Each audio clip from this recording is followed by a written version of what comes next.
In today's video, I'm going to demo this painting and I'm going to talk to you about how I go about creating my reference photos that I used for my still life painting. A question that I get asked kind of a lot is where I get my reference photos, and honestly, I take my own and it's kind of a huge part of my process. It is for all of my bodies of works, whether it's portraits, landscape, etc., but it really is important for still life. In fact, I think that creating the still life is, in a lot of ways, most of the labor that goes into these paintings. And obviously I'm demoing this, you guys are seeing the labor of creating the painting, but to get to a point where I'm able to look at my reference photo, in this case on my phone, takes a pretty tremendous amount of, I hesitate to say work because it's, it might end up taking like an afternoon, where for example this painting took 3 days on and off, collectively about 4 hours. I have this sped up pretty quick, and that obviously gets a lot of the credit for the labor, but a lot goes into the reference photo, a lot of ideas and themes, and of course collecting the items and arranging them. And so I'm going to talk through all of those steps in my process and sort of how I came to those as an artist. Now, you wouldn't be entirely wrong to just say like, well, Sari, don't you just collect some stuff and then take pictures of it? And yes, and I've had people who have more or less thought that. Take, for example, one of my workshops where I teach still life, and one of the days, usually my workshops are like 3 or 4 days long. One of the days is usually dedicated to entirely to setting up still life and playing around with ideas of composition. I will make a brief note here and say the reason I love doing that is because I feel like out of all of the elements of a painting, composition often gets kind of forgotten.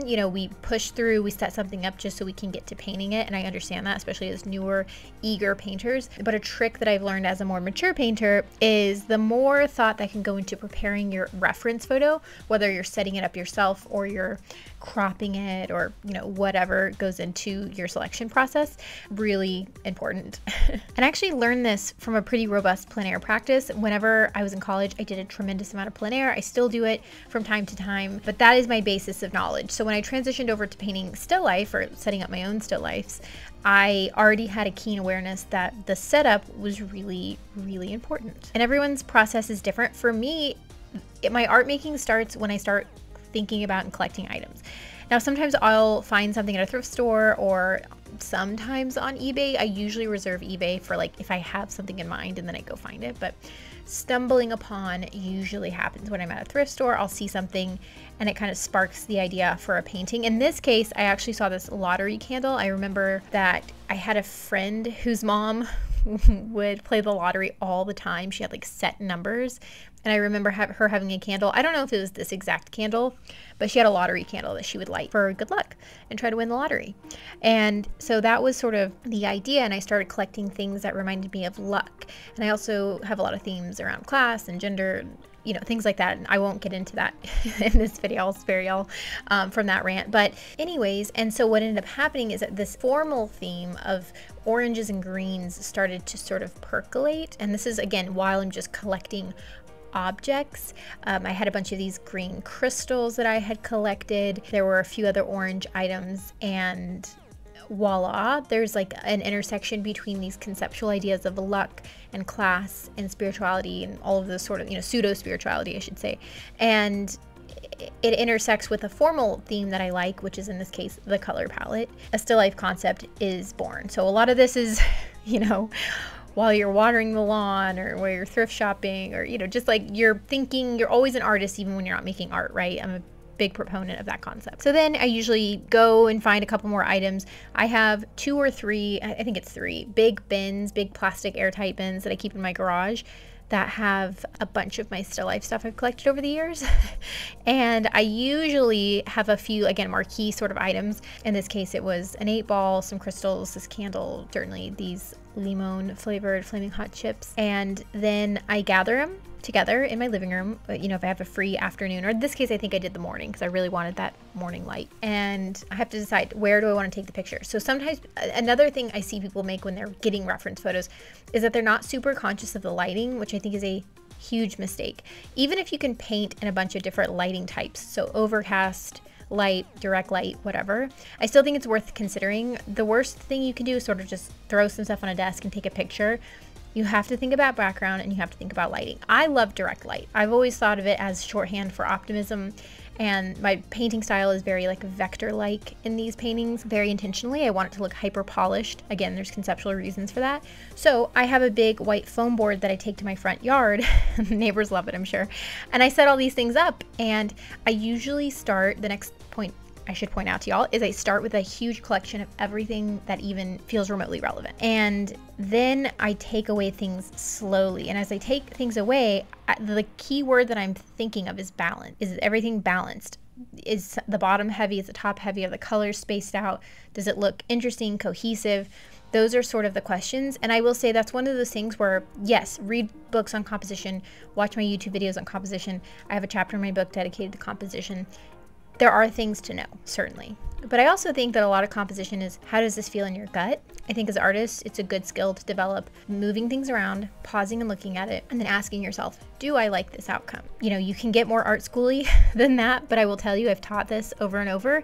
And I always tell my students, like, you intrinsically know what looks good. You just have to learn to get in touch with that. You know, you're marketed to through visual media your whole life by people who have gone to school for this. So you, by osmosis, should, if you give enough time and you care enough, start to understand what looks good to you. So what this often looks like is I'm sitting in my front yard for, I mean, at the shortest, maybe 30 minutes, but typically, usually it's closer to an hour and a half, sometimes 2 hours. And I'm pulling things in, picking them away. And I'm doing that because I'm trying to find a good one singular picture, but also because I know that these smaller vignettes, like the one I'm painting now, there's only a few items in here. I have one bigger painting that's going to be huge with like all 20, 15 of my items together. But I like these smaller vignettes because I like to see, what are the elements here that are doing the most heavy lifting? What does just a few objects together mean? I like, as an artist, playing around with that. So what I'll end up doing is, after I am done with the photo shoot, I put everything up. I'm usually kind of tired. Usually there's food to either eat or store or put away. And then usually I'm kind of burnt out. So I'll go rest for a couple of minutes and again, finish cleaning up. And then I'll look at my photos. I'm usually really eager and excited, so I do it right away. Occasionally I'll do it the next day, but usually not.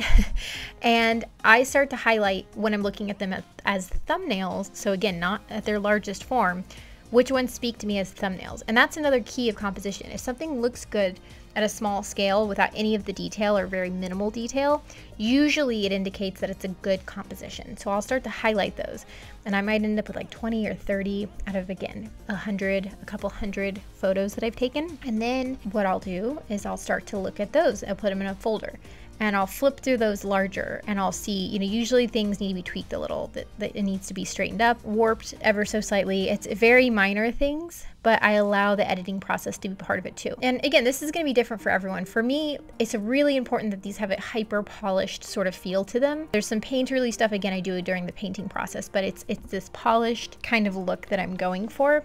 So I might straighten things up and color balance things a little bit. I always up the exposure ever so slightly. That's just a personal thing, and I usually cool it down just a little bit. The warm light usually pulls things warm. All of that you will learn through your own trial and error, but allow the editing to be part of the process too. There's sort of this stodgy older belief that in order to really validate a painting, it has to be painted from life. Now, when you're learning to paint, there are tons of important aspects of learning to paint from life that I totally co-sign. I think it's really helpful. Everyone should at least try a few times in their life to paint from life, but it's kind of an antiquated notion that any good painting is painted from life. And in fact, I really invite you to allow the photo editing and the choices you make and the arrangements to be their own unique part of the process. And the more you enjoy it and relish it, customize it, and again, allow it to be a part of the artistry, I think the better your still life paintings look. In fact, my last piece of advice is to look at photographers' work. So I'm really inspired by 3 major photographers. In college, I fell in love with the work of William Eggleston. I really like the work of Dina Lawson, as well as Petra Collins. And I think by looking at the work of photographers, I think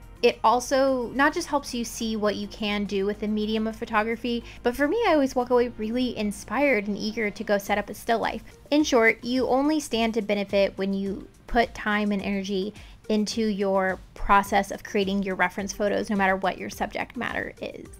With that, I hope you guys enjoyed watching this painting come together in the video and enjoyed hearing my thoughts. I'd love to hear your thoughts and insights in the comments down below. As always, feel free to subscribe, and you can read my new book, Modern Still Life, as well as sign up for my online art school if you want to learn more from me.